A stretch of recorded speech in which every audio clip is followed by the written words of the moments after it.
চলো আমরা দ্রুত বাংলাদেশে ফিরে যাই, দেশই আমাদের জন্য ভালো। কথাগুলো বিএনপি চেয়ারপারসন খালেদা জিয়ার। তিনি এখন অনেকটা সুস্থ, শারীরিক অবস্থা স্থিতিশীল, মানসিকভাবেও অনেকটা প্রফুল্ল। তিনি দ্রুত দেশে ফিরে আসার জন্য উদ্গ্রীব হয়ে আছেন।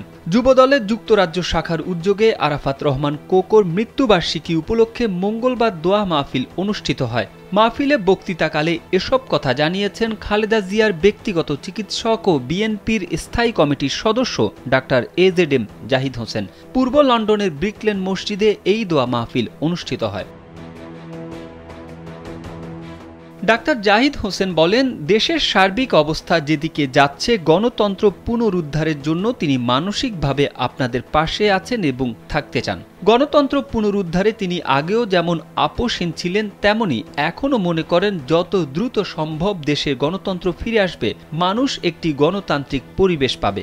স্বৈরাচারের ষড়যন্ত্রমূলক মিথ্যা মামলায় দীর্ঘদিন কারারুদ্ধ ছিলেন সাবেক এই প্রধানমন্ত্রী। তার বেশ কিছু পরীক্ষা আমরা করিয়েছি, যেগুলো বাংলাদেশে সম্ভব হয়নি, সেগুলো লন্ডন ক্লিনিক করিয়েছে। রিপোর্ট আমরা এখনো হাতে পাইনি, সেগুলো পাওয়ার পরপরই সিদ্ধান্ত হবে ম্যাডাম খালেদা জিয়া কত দ্রুত বাংলাদেশে ফিরে যাবেন।